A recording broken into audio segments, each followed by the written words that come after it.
morning class. I am your SST teacher of class 5th. Today we will start new chapter, which is chapter number 10, knowledge is power, on page number 51. Open page 51. Knowledge is power मतलब ज्ञान ही अपनी power है, मतलब क्षमता है। तो इसका मतलब क्या है, अब इस चैप्टर में हम पढ़ेंगे। So let's start. Human beings have always learn different skills by observing and experimenting with things. जो ह्यूमन बींग्स हैं, मतलब जो जीव जंतु हैं, वो क्या सीखे हैं, वो नई नई तकनीक, नई नई स्किल्स कैसे सीखे हैं? ऑब्जर्विंग, देखकर, समझकर, और एक्सपेरिमेंट करके चीज़ों पे। एट फर्स्ट सबसे पहले क्या हुआ था, this knowledge was pass to the next generation orally. पहले क्या होता था कि जो नॉलेज है वो ऐसी ओरली पास की जाती थी। However only a few people, इसीलिए क्या है, कम लोगों के पास नॉलेज होती थी। As a result a lot of knowledge was lost. तो इसका रिजल्ट क्या हुआ, काफ़ी जो नॉलेज है, काफ़ी जो ज्ञान है वो ख़त्म हो गया। अब स्लोली क्या हो रहा है, जो अर्ली ह्यूमंस हैं उन्होंने क्या बताया, लर्न टू ड्रॉ करना बताया, पेंट करना बताया, लिखना बताया।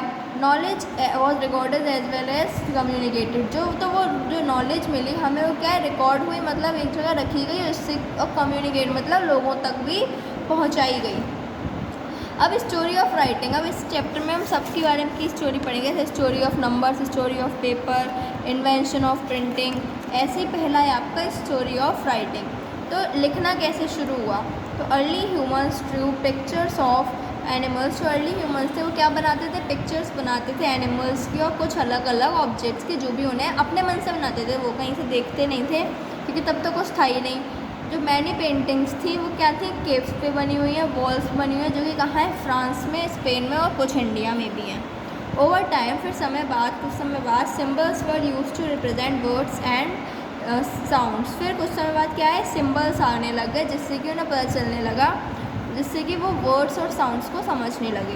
तो जो डेवलपमेंट हुआ सिम्बल्स का, उसने क्या बनाई, स्क्रिप्ट बनाई। स्क्रिप्ट क्या था, स्क्रिप्ट एक सिस्टम है राइटिंग का। और लैंग्वेजेस, जो सारी लैंग्वेजेस थी इन अ पर्टिकुलर, वो किस में लिखी जाती थी, एक पर्टिकुलर स्क्रिप्ट में। जो पुरानी स्क्रिप्ट होती थी, जो पिक्चर से यूज़ होती थी एंड सिम्बल से, वो क्या है, वो इजिप्ट में है mainly. They are called hieroglyphics. उन्हें हम क्या कहते हैं, हियरोग्लाइफिक्स। जैसे हियरोग्लाइफिक राइटिंग फ्रॉम इजिप्ट, ये सब वो सिंबल होते थे पहले, उनसे ही वो लोग बनाना सीखे। द स्क्रिप्ट ऑफ चाइनीज़, जो चाइनीज़ है, कोरियन स्क्रिप्ट्स हैं, और जो जापानीज़ लैंग्वेज है, वो किस पे बेस्ड थी, पिक्टोरियल सिम्बल्स। पिक्टोरियल मतलब पिक्चर से रिलेटेड सिम्बल्स पे। ओवर टाइम, जब टाइम निकलता गया तो पिक्टोरियल सिम्बल्स क्या थे, गिव वर्ड टू लेटर्स। उन्होंने लेटर्स को लेटर्स बने, मतलब उससे। One of the oldest script, सबसे पुरानी स्क्रिप्ट किस पे आती थी, सील्स पे बनती थी। कब, इन इंडस वैली सिविलाइजेशन, जैसे ये रहे, ऐसी सील्स पे। लैंग्वेज एक्सपर्ट्स, जो लैंग्वेज एक्सपर्ट्स थे, वो अब भी ट्राई कर रहे हैं कि स्क्रिप्ट में जो लिखा है वो समझ सकें। वंस दे डू, अगर एक बार हो गया तो हमें पता चल जाएगा what is written on the seals. तो हमें पता चल जाएगा कि उस समय उन सील्स पे क्या लिखा था।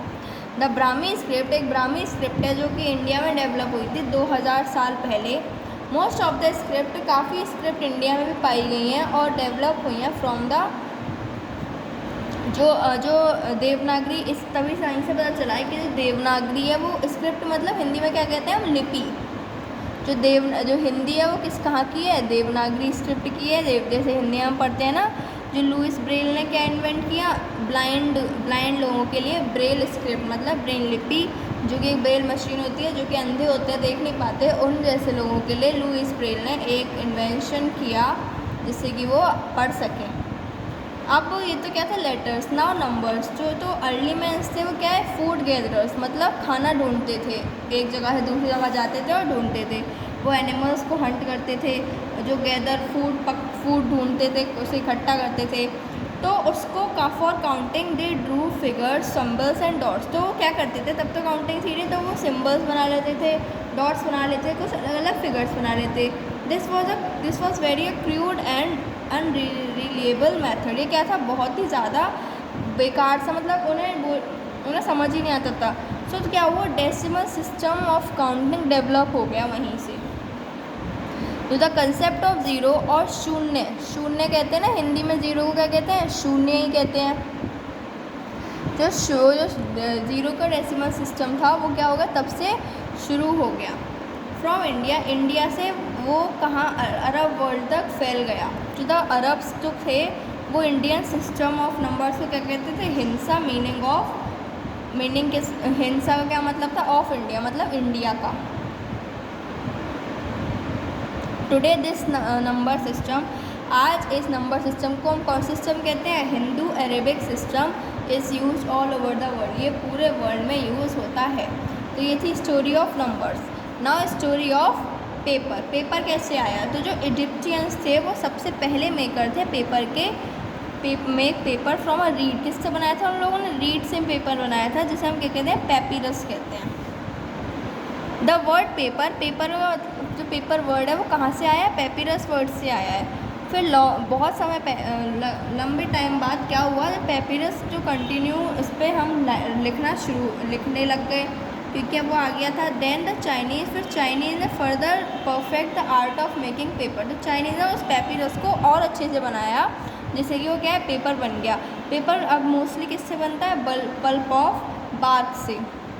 टुडे वुड पल्प, जो वुड पल्प है वो क्या है, used to make paper, paper को बनाने में यूज़ होती है। द डिमांड फॉर पेपर, अब क्या है, अब तो सब पढ़ रहे हैं, लिख रहे हैं, तो क्या है, डिमांड जो है पेपर की वो क्या है, बढ़ गई है। तो इसीलिए अब प्रिंटिंग भी शुरू हो गई है। अब प्रिंटिंग प्रेसेस कैसे हुआ, प्रिंटिंग का इन्वेंशन, तो लास्ट टॉपिक है द इन्वेंशन ऑफ प्रिंटिंग। तो जो पेंटिंग्स बनी हुई थी केव वॉल्स पे, ह्यूमंस फिर स्लोली राइटिंग भी शुरू कर दी उन्होंने। दे स्टार्टेड राइटिंग, फिर उन्होंने कहाँ से शुरू करी, क्ले टैबलेट पे करते थे, लीव्स पे करते थे, वो स्किन पे करते थे एनिमल्स की, क्योंकि तब तो पेज था नहीं। पॉइंटेड पेन शेप टूल्स थी, कोई पत्थर मिल गया ऐसे टूल्स उससे बना ली, जो कि वुड या फिर बैम्बू से बनी होती थी, उनसे वो लिखने का काम करते थे। Letter writing was done on paper, फिर बाद में क्या हुआ, राइटिंग पेपर में होने लग गई। तो इस बिगनिंग में जो books were written and copied by hand, तो बुक्स क्या थी, लिखी जाती थी, खुद ही लिखते थे, क्योंकि प्रिंटिंग तो तब था नहीं, और कॉपी भी हैंड से ही करते थे, हाथों से लिखी जाती थी।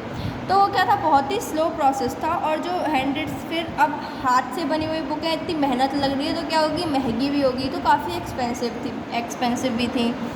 तो कम ही लोग थे जो क्या है, बुक खरीदते थे और उन्हें पढ़ पाते थे। तो इसीलिए the art of printing develop, एक चाइना में डेवलप हुई art of printing about 1500 year ago, 1500 साल पहले। लेकिन ये जो मेथड था वो क्या था, डिफ़िकल्ट था और फिर पॉपुलर नहीं हो पाया। नियरली अब 550 साल बाद फिर क्या हुआ, 1443 में द फर्स्ट प्रिंटिंग प्रेस बन गई, which is called Johns Gutenberg of Germany. He used moulds of letters, वो क्या करते थे, वो बहुत अमाउंट में लेटर्स जो कि किस पे बने थे, alphabets, to make words, lines और पेजेस, उन पे वो यूज़ करने लगे। और फिर इंक भी एम्प्लॉयड होने लग गई उन पे, इंक से ही लिखते थे ना पहले। तो the frame was then pressed against a smooth surface, फिर जो फ्रेम एक स्मूथ सरफेस बनाई जाती थी उससे मोल्ड को रीसेट करा गया, रीयूज़ किया गया। Bible was the first book, जो बाइबल थी वो पहली बुक थी जो कि ग्यूटेनबर्ग्स प्रिंटिंग प्रेस से प्रिंट हुई थी। ऐसे ही प्रिंटिंग क्या है, अब पॉसिबल हो गई प्रिंटिंग प्रेस, अब काफ़ी कॉपीज़ बनने लग गई बहुत अमाउंट में, लेसर कम टाइम में और कम कॉस्ट में भी। तो लोग भी क्या है उसे ख़रीदने लग गए, चीपर भी थी और ईज़िली अवेलेबल थी। तो ऐसे ही जो कि धीरे धीरे टाइम चलता गया प्रिंटिंग भी इम्प्रूव हो गई लोगों की। तो नाउ अ डेज अब तो आप देख रहे हैं कलरफुल बुक्स हैं, मैगजीन्स हैं, न्यूज़पेपर्स भी अवेलेबल है एट रीजनल प्राइस, अपने अपने प्राइस पे। तो ये था चैप्टर का explanation. These are the recap points, these are the exercise of this chapter. इनके आंसर आपको वीकली होमवर्क में मिल जाएंगे। इसमें हो नहीं रही हैं, बट बुक एक्सरसाइज आपको बुक में करनी है, क्वेश्चन आंसर्स आपको कॉपी में करने हैं। Thank you class and have a nice day. Goodbye.